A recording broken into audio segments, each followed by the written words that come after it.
Hey there mga my love spices! Thank you so much for always being here with me in this channel, babe. So bago natin simulan ang inyong energy check-in reading, Pisces, no?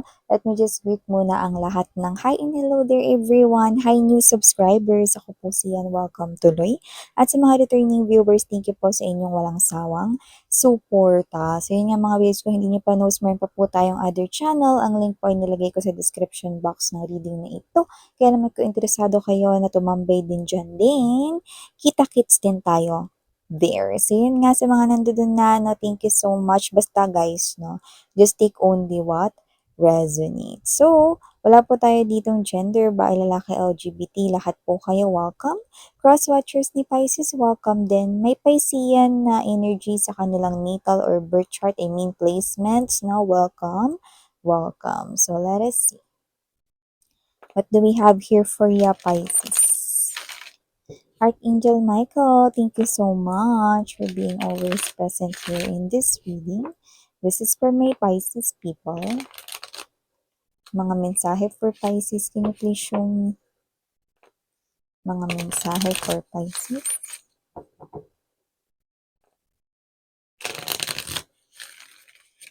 Pisces.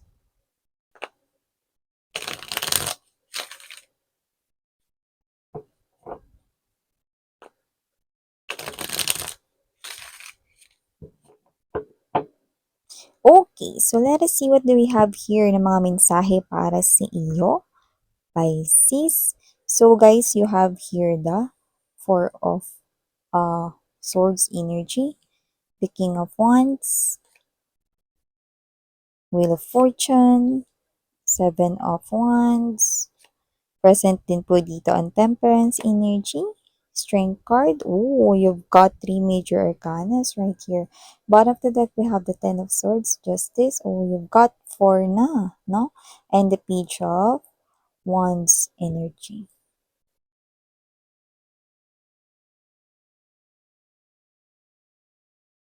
Okay. So, Pisces, ang nakikita ko dito, mga mahal, no? Meron ako nakikita rito na mensahe. Yan.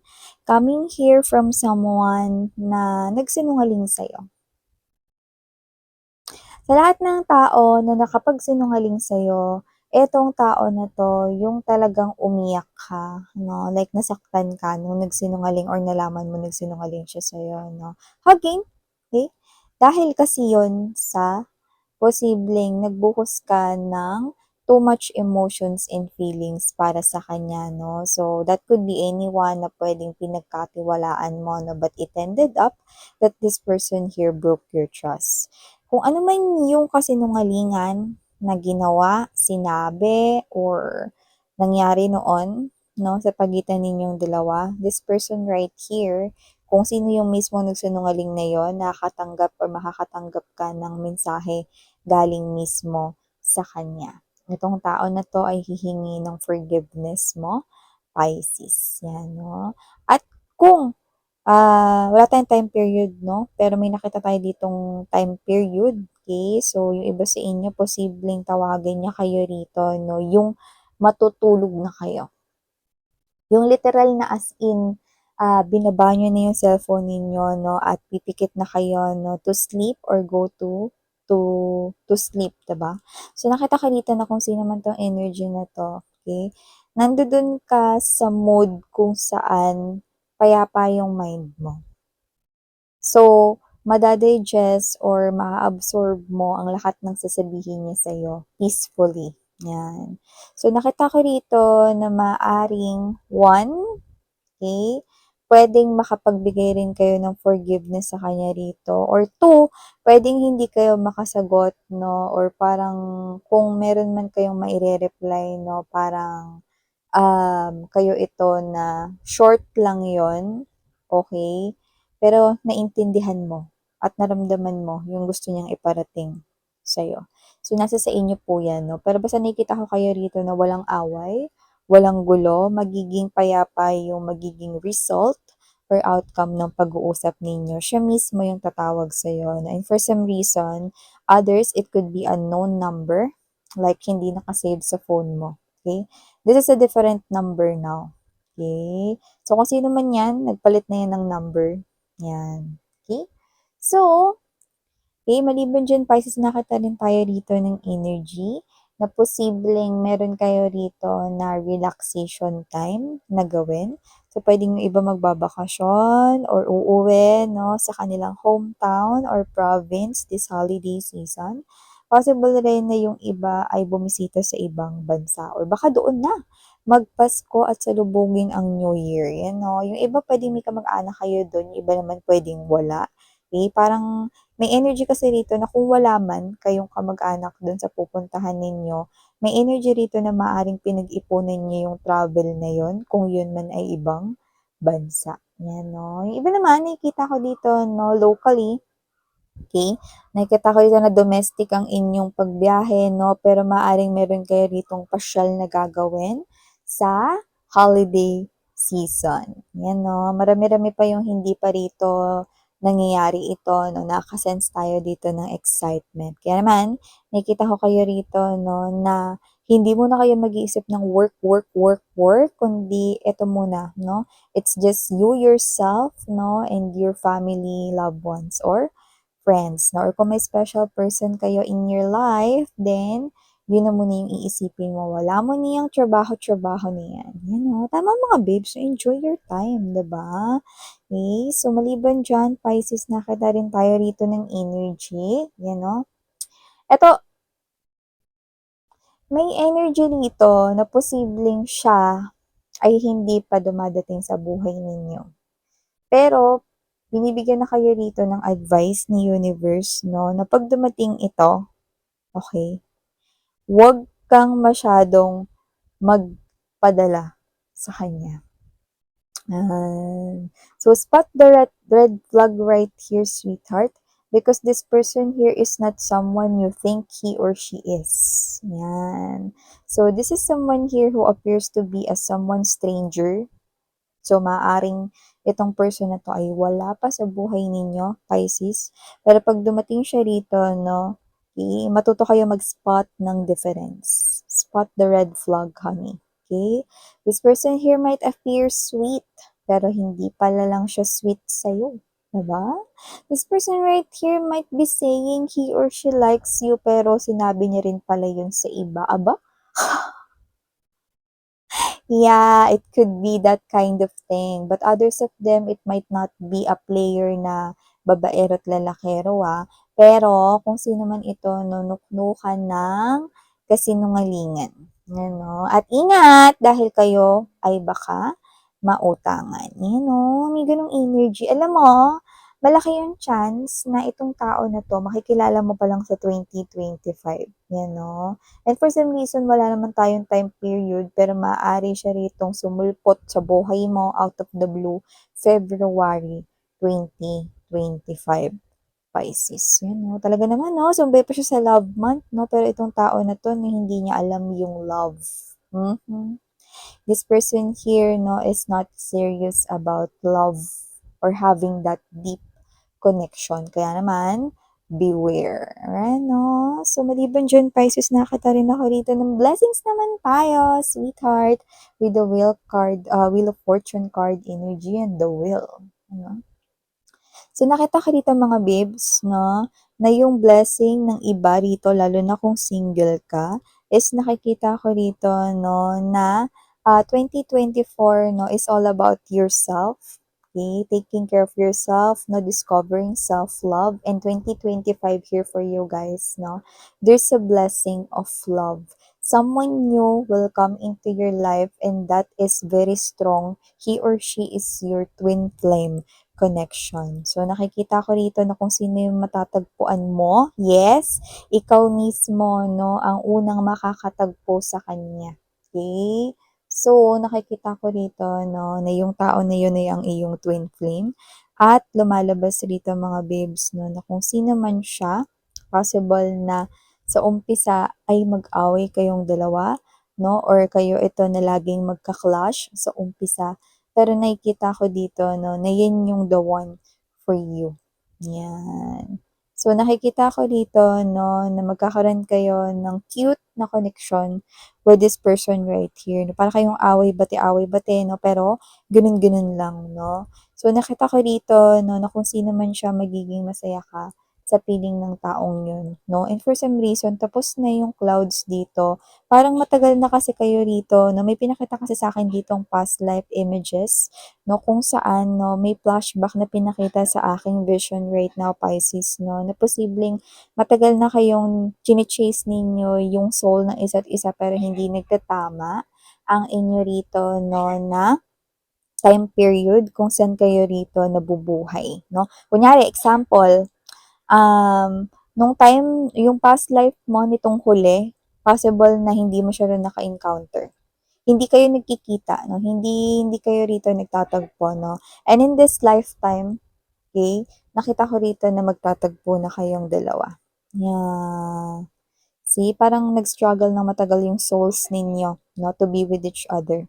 You keep on chasing and chasing each other and the chase will be over soon. Yan. Okay?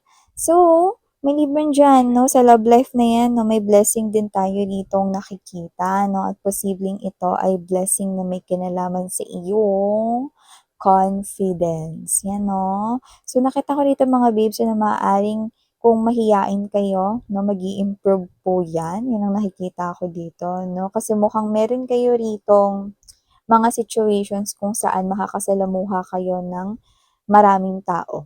Okay? Kung trabaho man yan, you will be in a team or you will be in a department. Yan, no? Mas lalawak na rito yung iyong um, parang social life, ganyan, no? Yung iba naman, posibleng from work from home kayo nitong mga nakaraan, no, na mga buwan or taon, no, mag-iiba na yan because I'm seeing na nag-change yung environment mo at mas nagiging confident ka to show yourself, no? Iba kasi sa inyo, may pagka-sensitive and mahiyain, no? Bakit naman naging blessing yun, Miss Yan? Kasi mga babes, no, kapag ikaw malakas yung loob mo at confident ka, mas tataas yung mga energies, no, ng mga positive things na maa-attract mo. So, because you're confident, no, at ikaw to hindi na nahihiya, no, nakikita ko rito na yung mga offers na posibleng magpa-improve palalo ng iyong situation sa iyong life, no, offers with money, offers with your business, if you have business right here, no, or other beautiful offers, then you will attract those like a big magnet, Pisces. Yan. So, maliban dyan, Pisces, nakita din ako dito na masusubukan rito ang iyong pasensya. May mga energies rito na kay-questionin ang tinataglay mong galing or talino, no? Kung sino man itong mga to, hashtag mamarunong. Yun 'no, siguro sa trabaho niyo ito or mga kapitbahay ninyo rito walang ginawa kundi pansinin rito yung mga mali ninyo, you know? Eh, parang itong mga energies na 'to yung palagi na lang sila yung tama kind of thing, you know? So, nakikita ko rito 'no, na huwag mo silang patulan, you know? Okay, because kung pinatulan mo sila 'no, para ka na ring naging sila, yan. So, dito susubukin ng iyong pasensya 'no, you have to protect here your energy at of course, you are not like them. You are not one of them. So, just avoid them, no? Deadma lang. Yan, no? So, nakikita ko rito, no, na magpapatuloy yan ng ilang mga araw. Kaya naman mga babes, no, hold your temper. Okay? Magkakalas-kalas rin yung mga yan, no? Kasi uuwi yung mga yung magugutom yan eh, you know? Kakain muna sila eh, no? Bukas na ulit yung tumpukan, you know? Basta don't mind them. Okay? Don't mind them, no? Huwag mong sayangin yung energy mo with those people, you know? Kasi nakikita ko dito na posibleng ikaw yung kanilang maging topic na, so hindi ko alam kung anong makikita nila sa iyo, kung bakit nila pag-uusapan dito, pero nakikita ko rito na hindi lang naman ikaw yung pinag-uusapan nila, no? Meron din sila rito iba-ibang mga di ba? Ibig sabihin pag-usapan nila yung sarili nilang buhay na buhay ng iba. Yan. So, maliban diyan, Pisces, nakita rin ako dito ng energy, no? Congratulations sa iba. Nakaka-move on na kayo at nakakapag-adjust, no? Yung iba siguro, yung pag-a-adjust, pwedeng lumipat kayo ng bagong bahay, bagong trabaho, or baka naman kayo ito, no, na recently 'no, galing sa breakup 'no, nakaka-move on na kayo, nakaka-recover na. So, magandang senyales 'yan kasi maganda talaga na very good 'no, feel good ang iyong energy na lalo na ngayong holiday season 'no. Why?